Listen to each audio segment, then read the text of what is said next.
Bismillahirrahmanirrahim. Assalamualaikum warahmatullahi wabarakatuh. Alhamdulillahirrabbilalamin. Wabihi nasta'inu ala umurid dunia waddin. Wassalatu wassalamu ala asrafil anbiya wal mursalin. Wa ala alihi washabihi ajma'in amma ba'du. Bapak Ibu hadirin yang dirahmati Allah, Alhamdulillah pada tahun ini kita kembali lagi di channel Direktorat Keuangan dan Anggaran Universitas Islam Indonesia. Pada kesempatan kali ini saya akan menyampaikan topik yang berjudul Dengan Syukur, Bahagia Bertabur. Bapak Ibu hadirin yang dirahmati Allah, manusia merupakan makhluk ciptaan Tuhan yang paling sempurna, baik secara rohani maupun jasmani.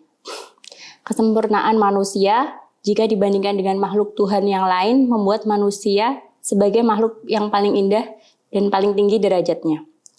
Dengan segala kelebihannya, manusia dituntut untuk menciptakan kehidupan yang seimbang dan serasi di dunia ini, dengan bahagia yang menjadi tujuan utamanya. Karena semua manusia mendambakan kebahagiaan dalam kehidupan dunia dan kehidupan di akhirat nanti. Konsep kebahagiaan telah banyak dibahas melalui berbagai perspektif yang berbeda-beda. Ada banyak pandangan dan pendapat mengenai kebahagiaan. Ada sebagian orang yang berpendapat bahwa kebahagiaan itu yang pertama bisa diukur dari seberapa banyak kekayaan material yang dimiliki.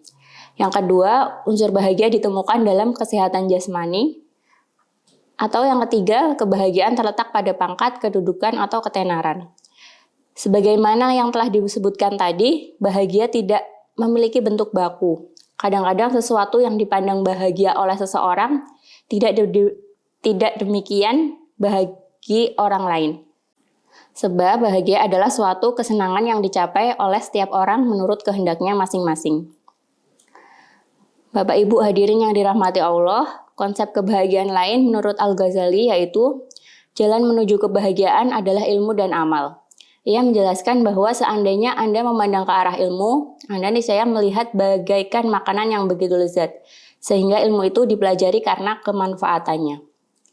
Anda pun niscaya mendapatkan sebagai sarana menuju akhirat serta kebahagiaannya dan sebagai jalan mendekatkan diri kepada Allah. Namun, hal ini mustahil tercapai kecuali dengan ilmu tersebut. Hal yang paling tinggi peringkatnya sebagai hak umat manusia adalah kebahagiaan abadi. Sementara yang paling baik adalah sarana ilmu tersebut, yaitu amal yang mengantarkannya kepada kebahagiaan hakiki. Jadi, asal kebahagiaan di dunia dan akhirat sebenarnya adalah ilmu. Semua yang tidak diketahui manusia, tatkala ia mengetahuinya, maka ia akan berbahagia. Manusia yang telah sampai pada ma'rifat Allah akan merasa senang dan tak sabar untuk menyaksikannya. Sebab kenikmatan hati adalah ma'rifat. Setiap kali ma'rifat bertambah besar, maka nikmat pun bertambah besar pula. Karenanya, ketika manusia mengetahui sang menteri, maka ia akan senang. Lebih-lebih jika ia tahu sang raja, maka kebahagiaannya tentu lebih besar lagi. Dalam The Theory of Happiness dari Aristoteles, Plato, dan hingga Aquinas mengungkapkan makna kebahagiaan sebagai kondisi psikologi dan mental yang nyaman, stabil, dan penuh harapan dan punya semangat hidup. Menurut Aristoteles, hidup yang bahagia adalah hidup yang sempurna, karena memiliki semua hal yang baik seperti kesehatan, kekayaan, persahabatan, pengetahuan, kebajikan, atau kemuliaan. Menurut Aristoteles, kebahagiaan dibagi menjadi 5 bagian. Yang pertama yaitu kebahagiaan yang terdapat pada kondisi sehat badan dan kelembutan indrawi. Yang kedua, kebahagiaan karena mempunyai kerabat. Yang ketiga, kebahagiaan karena mempunyai nama baik dan termasyhur. Yang keempat, kebahagiaan karena sukses dalam berbagai hal. Dan yang kelima yaitu kebahagiaan karena mempunyai pola pikir yang benar dan mempunyai keyakinan yang mantap. Dengan tercapainya kelima hal tersebut, maka barulah manusia akan mencapai kebahagiaan yang sempurna. Menurut Hamka, dalam Islam mengajarkan manusia ada 4 jalan untuk mencapai kebahagiaan. Yang pertama yaitu iktikad, yaitu motivasi yang benar-benar berasal dari dalam dirinya sendiri. Yang kedua yaitu yakin atau keyakinan yang kuat akan sesuatu yang akan dikerjakannya. Yang ketiga, iman, sesuatu yang lebih tinggi dari sekedar keyakinan, sehingga perlu adanya bukti lisan atau perbuatan. Yang keempat, yaitu ngadin, penyerahan diri secara total kepada Allah, penghambaan diri yang sempurna. Artinya manusia menjalankan segala sesuatu dalam hidupnya secara ikhlas dan tidak sedih berlebihan ketika keinginannya tidak sesuai dengan rencana Allah, karena Allah lebih tahu jalan yang terbaik untuknya. Bapak Ibu hadirin sekalian yang dirahmati Allah, implementasi nilai syukur untuk mencapai kebahagiaan, yaitu salah satunya manusia akan melakukan segala sesuatu dalam hidupnya dengan ikhlas dan tidak merasa sedih. Ketika keinginannya tidak sesuai rencana karena Allah lebih tahu jalan yang terbaik untuknya. Hal tersebut kadang berat dilakukan karena salah satu sifat yang dimiliki manusia adalah selalu merasa kurang dengan apa yang dia dapat dan dia miliki. Ingin rasanya memiliki apa yang dimiliki oleh orang lain. Dalam kata lain, manusia sulit untuk mensyukuri apa adanya sehingga sulit untuk mendapatkan kebahagiaan. Sebab ia tidak memberi kebebasan pada dirinya sendiri yang menjadikan hatinya selalu merasa tidak puas. Ingin yang lebih dan tidak bisa totalitas menikmati nikmat yang telah diberikan dari Allah kepada manusia itu. Imam Ghazali juga menyebutkan syukur tersusun dari 3 hal, yaitu ilmu. Ilmu adalah dengan menyadari bahwa kenikmatan yang diterimanya itu semata-mata dari Allah Subhanahu wa Ta'ala. Yang kedua yaitu keadaan di mana menyatakan kegembiraan karena memperoleh kenikmatan itu. Yang ketiga yaitu amal atau perbuatan.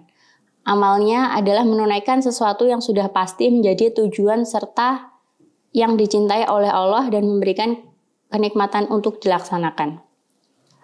Bapak Ibu hadirin yang dirahmati Allah, bentuk-bentuk syukur yang kaitannya dengan amal seperti amalan hati, anggota badan, dan lisan. Kaitannya dengan hati adalah sengaja berbuat kebaikan dan merahasiakannya kepada seluruh makhluk. Hubungannya dengan lisan adalah mengucapkan pujian, hamdalah, yaitu mengucapkan alhamdulillah. Kaitannya dengan anggota badan yaitu mempergunakan nikmat untuk melaksanakan ketaatan Allah Subhanahu wa Ta'ala. Mempergunakannya tidak untuk berbuat maksiat, jadi dengan mengamalkan hal-hal tersebut, kehidupan sehari-hari tandanya kita sudah menerapkan sifat syukur dalam kehidupan. Sementara bahagia tidak melulu seputar harta yang berlimpah, rumah yang megah, dan barang-barang yang mewah. Namun bahagia dapat kita rasakan dengan cara yang sederhana, yaitu dengan syukur sehingga hati merasa cukup dan puas dengan apa yang ada. Bahkan dengan syukur akan menjadikan nikmat bertambah sehingga kebahagiaan jasmani atau rohani akan lebih mudah didapatkan. Sedangkan kaitannya ilmu dan amal, menurut konsep kebahagiaan Imam Al-Ghazali adalah salah satu bentuk kolaborasi antara keduanya. Syukur sebagai ilmu adalah aspek manusia untuk menerima apa adanya dan menikmati apapun yang telah Allah berikan kepada manusia sesuai porsinya masing-masing. Sedangkan syukur sebagai amal terdapat pada ketaatan kita terhadap perintah Allah untuk selalu bersyukur, sampai-sampai Allah menjanjikan amalan syukur disertai iman adalah penghalang turunnya siksa Allah di muka bumi ini. Bapak Ibu hadirin sekalian yang dirahmati Allah, kebahagiaan yang lain yang dihasilkan dari rasa syukur adalah bisa mempererat hubungan pertemanan sehingga kebahagiaan akan secara sempurna dirasakan dengan suasana lingkungan sosial yang terjaga keharmonisannya. Pribadi-pribadi yang bersyukur memiliki sifat materialistis yang rendah. Mereka tidak begitu menaruh perhatian penting pada hal-hal yang bersifat materi.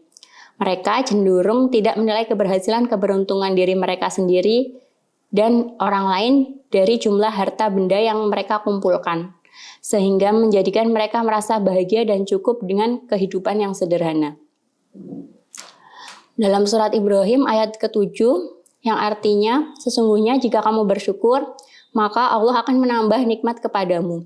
Tetapi jika kamu mengingkari nikmat Allah sesungguhnya azab Allah benar-benar sangat pedih. Yang kedua yaitu dalam surat An-Nisa ayat 147 yang artinya Allah tidak akan menyiksamu jika kamu bersyukur dan beriman.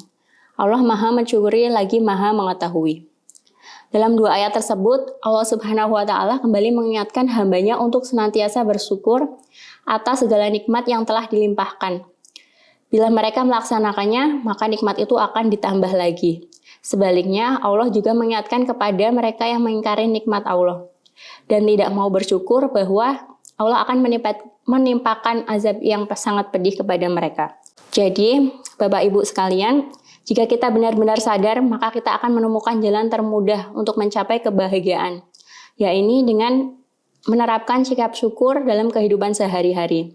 Sebab dengan syukur semua yang kita miliki akan terasa cukup, sehingga hidup akan lebih ringan dan kita lebih mudah merasakan bahagia dengan cara yang sederhana. Bapak Ibu hadirin yang dirahmati Allah, demikian yang dapat saya sampaikan. Semoga materi ini bermanfaat untuk saya dan rekan-rekan semua. Terima kasih. Wabillahi taufiq wal hidayah. Wassalamualaikum warahmatullahi wabarakatuh.